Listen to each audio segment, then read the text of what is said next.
बिहार, बंगाल और हिमाचल प्रदेश में कंगना का मुद्दा गर्म है। इन राज्यों से उद्धव या फिर शरद पवार का कोई लेना देना नहीं है, लेकिन कांग्रेस का है। जिस तरह से उद्धव ठाकरे और शरद पवार कंगना मामले को हैंडल कर रहे हैं और उसके खिलाफ जो जन भावनाएं सामने आ रही हैं, कांग्रेस ने उससे भी कोई सबक लेना जरूरी नहीं समझा। अब इसका खामियाजा उसे चुनावी झटके के रूप में भुगतना पड़ेगा, क्योंकि बॉलीवुड अभिनेत्री कंगना रनौत के तेवर इन दिनों बेहद तेज हैं। उद्धव ठाकरे के बाद उन्होंने अब सीधे कांग्रेस अध्यक्षा सोनिया गांधी पर हमला बोला। शुक्रवार को कंगना ने कहा कि इतिहास उनकी चुप्पी और पक्षपात को आंकेगा। कंगना का सोनिया पर सीधे प्रहार उस वक्त हुआ जब उनके गृह राज्य हिमाचल प्रदेश में इस बात की तेज चर्चा हो रही है कि कंगना और उनका परिवार बीजेपी में शामिल हो सकता है। एक दिन पहले ही कंगना की मां और पूर्ण संस्कृत टीचर आशा रनौत ने प्रधानमंत्री नरेंद्र मोदी और गृह मंत्री अमित शाह को धन्यवाद देते हुए कहा था, ये जानते हुए भी कि हम कांग्रेस समर्थक थे, उन्होंने हमारा साथ दिया। कंगना के दिवंगत दादा सरजू राम मंडी जिले की गोपालपुर सीट से कांग्रेस के विधायक थे। कंगना ने शुक्रवार को एक ट्वीट में सोनिया गांधी को संबोधित करते हुए लिखा था कि जब आपकी सरकार में महिलाओं का शोषण किया जा रहा है और कानून व्यवस्था का मजाक उड़ाया जा रहा है, ऐसे में आपकी चुप्पी को इतिहास आंकेगा। मुझे उम्मीद है कि आप दखल देंगी। कंगना ने सोनिया को संबोधन देते हुए ये कहा कि आदरणीय सोनिया जी, एक महिला होने के नाते क्या महाराष्ट्र में आप अपनी सरकार की ओर से मेरे साथ किए गए इस बर्ताव से गुस्से में नहीं हैं? इसके पहले आरपीआई नेता रामदास अठावले कंगना रनौत से मिलकर उन्हें राजनीति में आने का खुला ऑफर दे चुके थे।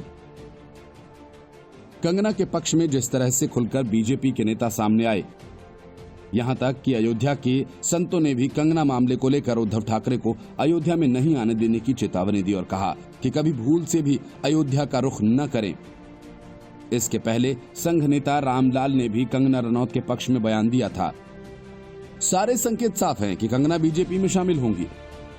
गुरुवार को हिमाचल बीजेपी ने मनाली से 155 किलोमीटर दूर भांबला स्थित कंगना के पैतृक निवास तक एकजुटता का संदेश देते हुए मार्च किया।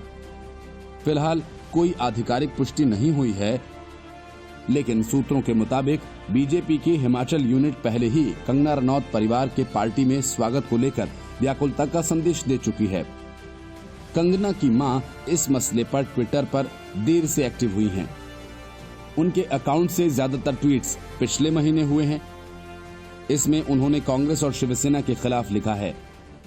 पिछले दिनों आशा रनौत के ट्विटर पर 18,000 फॉलोअर थे, जिसमें पिछले दिनों 10,000 की बढ़ोतरी हुई है। Bureau report, news of India.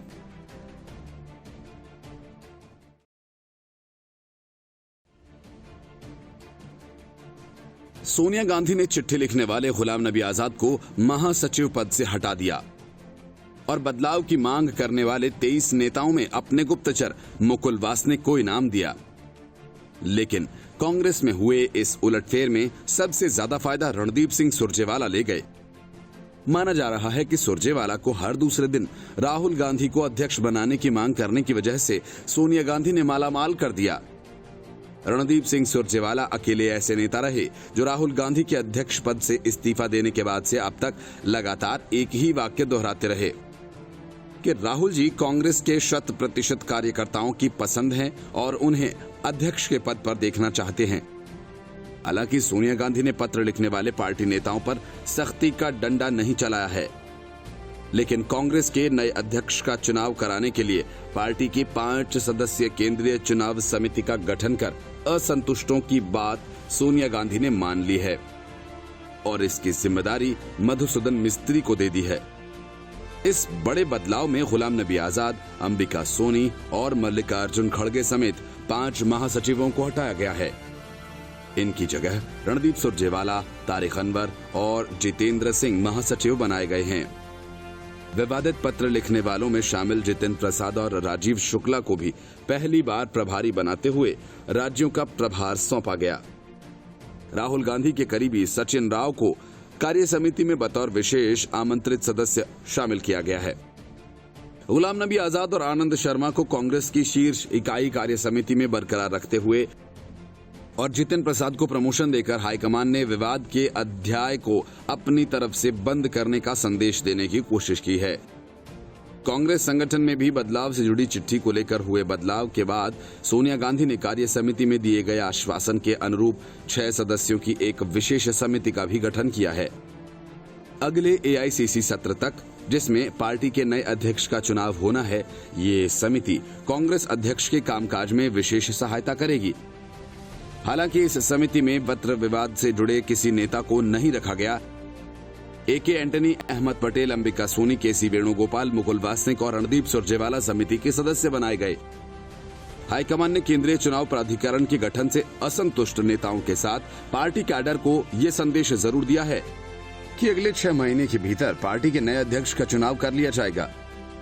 Madhusudan मिस्त्री को इस चुनाव प्राधिकरण का अध्यक्ष बनाया गया है, तो राजेश मिश्रा, कृष्णा बायरागौड़ा, एस ज्योतिमणि और अरविंदर सिंह लवली इसके सदस्य बनाए गए हैं। 3 नए महासचिवों में तारिक अनवर को केरल और लक्षद्वीप, रणदीप सुरजेवाला को कर्नाटक और जितेंद्र सिंह को असम का जिम्मा सौंपा गया है, जबकि स्वतंत्र रूप से प्रभारी बने जितेंद्र प्रसाद को पश्चिम बंगाल जैसे अहम राज्य के साथ अंडमान निकोबार का प्रभारी बनाया गया। राजीव शुक्ला को हिमाचल प्रदेश, पवन बंसल को बतौर प्रभारी, मोतीलाल वोरा की जगह कांग्रेस मुख्यालय के प्रशासन का जिम्मा सौंपा गया है। कर्नाटक के नेता दिनेश गुंडूराव को तमिलनाडु, पुदुचेरी और गोवा, राहुल गांधी के करीबी मणिक्कम टैगोर को तेलंगाना, चेल्ला कुमार को ओडिशा, एच.के. पाटिल को महाराष्ट्र, देवेंद्र यादव को उत्तराखंड, मनीष चतरथ को अरुणाचल प्रदेश, भक्त चरणदास को मिजोरम और मणिपुर और कुलजीत नागरा को सिक्किम, नागालैंड और त्रिपुरा का प्रभारी बनाया गया है। पार्टी की शीर्ष इकाई कांग्रेस कार्य समिति में संतुलन बनाए रखने के लिए सोनिया गांधी ने जहां कुछ वरिष्ठ नेताओं को बनाए रखा है, वहीं राहुल के करीबी कई युवा चेहरों को भी जगह दी गई है। Bureau report, news of India.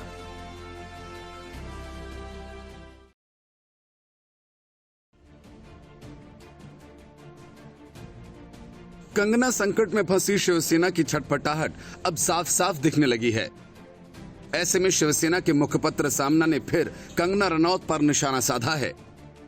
सामना के संपादकीय में विवाद माफियाओं का पेट दर्द शीर्षक के जरिए मुंबई की तुलना पाक अधिकृत कश्मीर से करने वाली कंगना रनौत पर कटाक्ष किया गया। साथ ही मुंबई में रहकर महाराष्ट्र सरकार पर सवाल उठाने पर सामना ने पानी में रहकर मगरमच्छ से बैर करने वाला उदाहरण दिया है। मतलब शिवसेना ने एक बार फिर कंगना रनौत को इस बात की धमकी दी है कि मुंबई में रहकर शिवसेना से बैर मोल नहीं ले सकती। सामना में कंगना पर निशाना साधते हुए लिखा है कि मुंबई पाक अधिकृत कश्मीर है कि नहीं, ये विवाद जिसने पैदा किया उसी को मुबारक। मुंबई के हिस्से में अक्सर ये विवाद आता रहता है, लेकिन इन विवाद माफियाओं की फिक्र न करते हुए मुंबई महाराष्ट्र की राजधानी के रूप में प्रतिष्ठित है।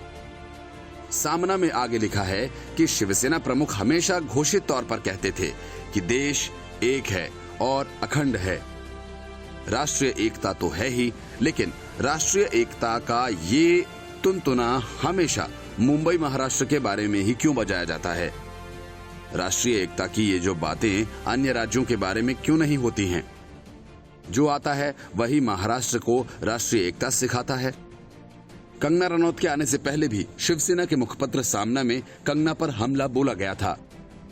सामना ने कंगना को बेईमान, देशद्रोही जैसे शब्दों से तीखा हमला किया था। सामना के संपादकीय में कंगना को बेईमान बताया गया था। यहां तक कि कंगना को देशद्रोही, बेईमान और मानसिक विकृत तक बताया गया। वहीं मोदी सरकार को देशद्रोही को सुरक्षा देने की बात कही गई थी। साथ ही पत्रकारों को भी देशद्रोही बताकर हरामखोर कहा गया था।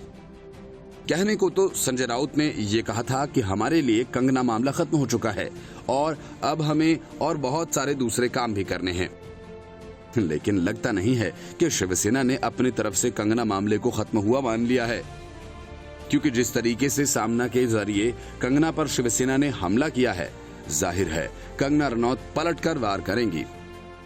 असल में कंगना रनौत के खिलाफ अब शरद पवार की पार्टी भी खुलकर सामने आ गई है।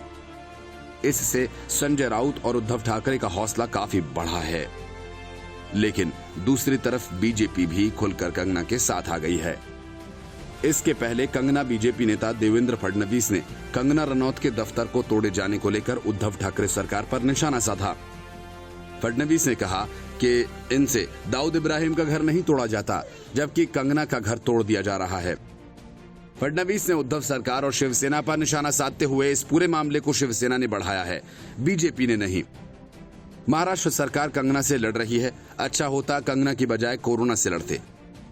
दाऊद इब्राहिम का घर तोड़ा तो नहीं जाता, कंगना रनौत के दफ्तर को तोड़ डाला। असल में राजनीतिक पार्टियां रिया और कंगना के बीच बंट सी गई हैं।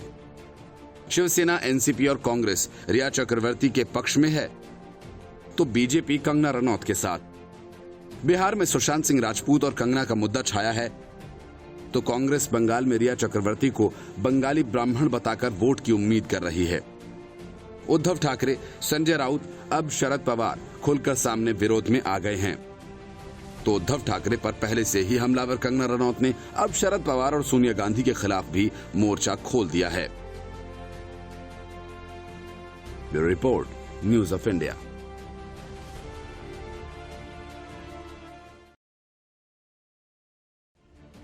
कांग्रेस अध्यक्ष सोनिया गांधी ने पार्टी में बदलाव की मांग करने वालों के हौसले पस्त कर दिए हैं। किसी को भीतर बढ़ रहे असंतोष को साम दाम दंड भेद की नीति से अपने नियंत्रण में ले लिया है। जिन 23 लोगों ने राहुल और सोनिया की कार्यशैली पर प्रश्न चिन्ह लगाते हुए लेटर बम फोड़ा, उन्हें अब दूसरा समूह बनाना होगा।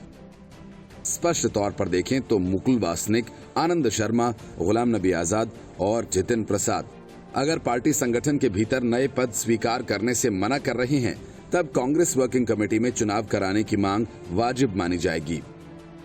सभी की निगाहें अब इस बात पर टिकी हैं कि 2 और सीनियर लीडर्स सचिन पायलट और शशि थरूर को क्या मिलेगा। सचिन चिट्ठी लिखने वालों में शामिल नहीं थे, लेकिन उन्होंने राजस्थान के मुख्यमंत्री अशोक गहलोत के खिलाफ आवाज उठाई थी। कांग्रेस के अंदरूनी सूत्रों की माने तो पायलट पार्टी मुख्यालय में महत्वपूर्ण भूमिका के इंतजार में हैं।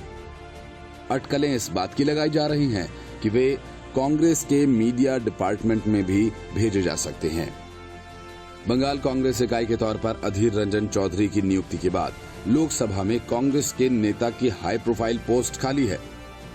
चौधरी दोनों पदों पर एक साथ काम कर सकते हैं, लेकिन कांग्रेस के नियमों से परिचित लोगों का कहना है कि अधीर रंजन चौधरी को पार्टी के एक व्यक्ति एक पद के अनौपचारिक नियम के चलते संसदीय दायित्वों से मुक्त किया जा सकता है।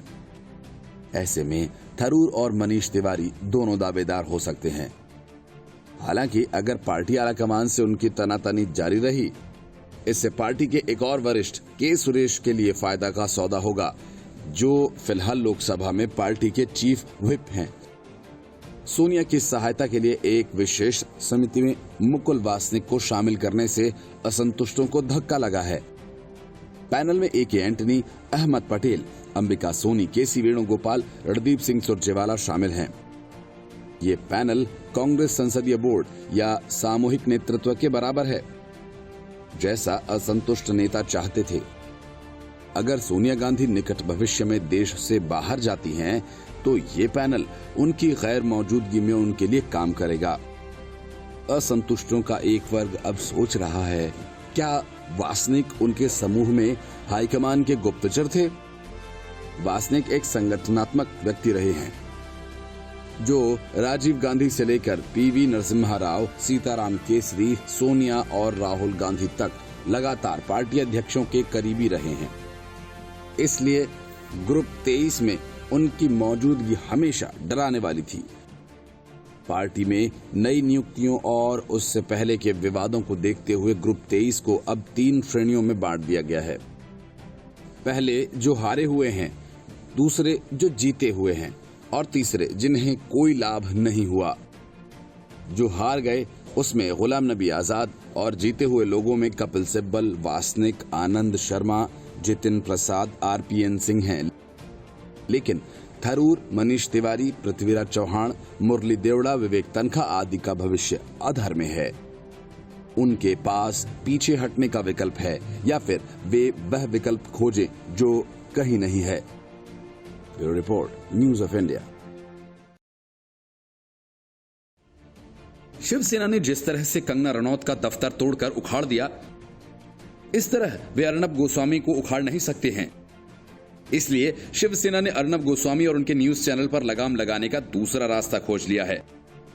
वह रास्ता वही पुराना रास्ता है जिस पर चलते हुए कांग्रेस ने देश में आपातकाल लगाया था और मीडिया पर सेंसरशिप की मार पड़ी थी। शिवसेना अब राज्य में अघोषित रूप से आपातकाल लगाने की तैयारी में है। शिवसेना ने एक तरह से राज्य में मीडिया पर सेंसरशिप लगाने की तैयारी कर ली है। सुशांत सिंह, रिया चक्रवर्ती मामले में कंगना रनौत को डराने धमकाने और ऑफिस तोड़ने के बाद शिवसेना ने अब पत्रकारों को डराना शुरू कर दिया है। शिवसेना ने गुरुवार 10 सितंबर को महाराष्ट्र के सभी केबल ऑपरेटर्स को रिपब्लिक मीडिया नेटवर्क नहीं दिखाने के लिए कहा। शिवसेना से जुड़े शिव केबल सेना ने एक पत्र लिखकर राज्य के केबल टीवी ऑपरेटर्स से रिपब्लिक मीडिया नेटवर्क पर प्रतिबंध लगाने या फिर परिणाम भुगतने की धमकी दी है। शिव केबल सेना द्वारा operator Hathway, Den, In Cable, GTPL, 7 Star, City Cables सहित सभी प्रमुख केबल ऑपरेटर्स को धमकाना प्रेस की आजादी पर कुठाराघात है। अभिव्यक्ति की स्वतंत्रता पर रोक लगाने की शिवसेना की इस कोशिश पर रिपब्लिक मीडिया नेटवर्क ने एक बयान जारी किया। ये आदेश पूरे महाराष्ट्र में केबल ऑपरेटर्स के लिए एक खुला खतरा है। रिपब्लिक मीडिया नेटवर्क को ब्लॉक करना भारत के संविधान अनुच्छेद 19(1)(a) के तहत बोलने की स्वतंत्रता का पूरी तरह से उल्लंघन है। जैसा कि सत्ता में बैठे लोग रिपब्लिक मीडिया नेटवर्क को रोकने और डराने वाली रणनीति का उपयोग कर रहे हैं। हम आपके प्रिय दर्शकों और पाठकों से अपील करते हैं कि इस लड़ाई में हमारा साथ दें और इस आपातकालीन मानसिकता के खिलाफ खड़े हों, क्योंकि खबर लिखना, रिपोर्ट करना, जांच करना और इसे मूल रूप से आपको उपलब्ध कराना हमारा कर्तव्य है। कांग्रेस के लिए चुनाव आयोग एक बड़ी मुश्किल खड़ी करने वाला है। अगर चुनाव आयोग की शर्तों पर कांग्रेस खरी नहीं उतरी तो उसे चुनाव लड़ने से आयोग रोक सकता है। वजह ऑडिट रिपोर्ट है, जिसे कांग्रेस ने सालों से आयोग में जमा नहीं कराया, जबकि नियमों के मुताबिक राजनीतिक पार्टियों को हर साल ऑडिट रिपोर्ट आयोग के पास पेश करनी होती है। इसी वजह से कांग्रेस को चुनाव लड़ने से रोकने के लिए चुनाव आयोग में याचिका दायर की गई है। इसमें कहा गया कि कांग्रेस ने पिछले 6 सालों से अपनी ऑडिट रिपोर्ट चुनाव आयोग में जमा नहीं की है, इसलिए कांग्रेस पार्टी को आयकर में छूट न दी जाए, साथ ही चुनाव चिन्ह पर भी रोक लगा दी जाए। दरअसल चुनावों के आयोजन संबंधी जन प्रतिनिधि कानून की धारा 29 में प्रावधान है कि राजनीतिक पार्टी को अपने लेखा जोखा की ऑडिट रिपोर्ट चुनाव आयोग के पास दाखिल करना जरूरी है। वकील हरिशंकर जैन और वकील विष्णु शंकर जैन द्वारा दायर याचिका में कहा गया कि कांग्रेस पार्टी ने 2014 से अपनी केंद्रीय यूनिट और उत्तर प्रदेश यूनिट के अलावा किसी भी राज्य के यूनिट की ऑडिट रिपोर्ट चुनाव आयोग में जमा नहीं की है। आयकर अधिनियम 13(a) में प्रावधान है कि यदि किसी भी राजनीतिक दल को आयकर में छूट लेनी है तो उस दल को अपनी ऑडिट रिपोर्ट चुनाव आयोग में जमा करनी होगी और जो भी पैसा उस दल को जिस भी किसी स्रोत से मिला है वह लेखा जोखा चुनाव आयोग को देना होगा, जिसमें 2000 रुपए से ज्यादा की दान राशि नकद में लेने पर रोक है। उद्धव ठाकरे की पार्टी के लफंगे कार्यकर्ताओं ने नौसेना के रिटायर्ड अफसर की सिर्फ इसलिए पिटाई कर दी कि उन्होंने उद्धव ठाकरे के एक कार्टून को फॉरवर्ड कर दिया था। ऐसा करते हुए उद्धव ठाकरे भूल गए कि उनके पिता बाला साहेब ठाकरे भी एक कार्टूनिस्ट थे और राजनीतिक कार्टून वो बनाया करते थे। लेकिन आज जमाना उद्धव ठाकरे का है जो एक कार्टून तक से डर जाता है। पिटाई करने वाले शिवसैनिकों को उद्धव ठाकरे के इशारे पर सुबह सवेरे हिरासत से आजाद करा दिया गया, लेकिन अब ये मामला तूल पकड़ता जा रहा है। एक ओर जहां पूर्व सीएम देवेंद्र फडणवीस ने घटना को लेकर उद्धव सरकार पर हमला बोला, वहीं रक्षा मंत्री राजनाथ सिंह ने भी शनिवार को मदन शर्मा से बात की। रक्षा मंत्री ने कहा कि पूर्व सैनिकों पर इस तरह से हमले पूरी तरह से अस्वीकार्य हैं। राजनाथ सिंह ने कहा कि रिटायर्ड नौसेना के अधिकारी मदन शर्मा से बात की और उनके स्वास्थ्य के बारे में जानकारी ली। पूर्व सैनिकों पर इस तरह के हमले पूरी तरह से अस्वीकार्य हैं और अपमानजनक। उन्होंने मदन शर्मा को जल्द स्वास्थ्य होने की कामना की। वहीं दूसरी ओर पूर्व मुख्यमंत्री देवेंद्र फडणवीस ने कहा, ये बहुत ही गलत और स्टेट स्पॉन्सर्ड टेरर वाली स्थिति है। उन्होंने कहा कि मैं अपने ट्वीट से उद्धव जी का ध्यान गुंडाराज की ओर खींच रहा हूं। 10 मिनट में 6 आरोपियों को छोड़ दिया गया। आपको बता दें कि मदन पर कथित तौर पर महाराष्ट्र के मुख्यमंत्री उद्धव ठाकरे से जुड़ा एक कार्टून शेयर करने पर हमला किया गया, जिसके बाद उनकी बेटी शीला शर्मा ने शिवसेना को दोषी ठहराते हुए राज्य में राष्ट्रपति शासन लगाए जाने की अपील की। शीला का दावा था कि उनके पिता मदन शर्मा को एक मैसेज फॉरवर्ड करने के चलते धमकियां मिल रही थीं और फिर शिवसेना के कुछ लोगों ने उन पर हमला कर दिया। वहीं पीड़ित पूर्व अधिकारी ने कहा था कि हमारे देश में हर किसी को अभिव्यक्ति की आजादी है और व्हाट्सएप लोगों से कनेक्ट और सूचना शेयर करने का एक माध्यम है। सरकार को जहां से मैसेज बनाए जा रहे हैं उस सोर्स की पहचान के लिए उपाय करने चाहिए। बीजेपी विधायक अतुल भटखलकर ने नौसेना के पूर्व अधिकारी मदन शर्मा के साथ मारपीट के लिए शिवसेना को जिम्मेदार ठहराया। मारपीट में मदन शर्मा के चेहरे और आंख में गहरी चोट आई है।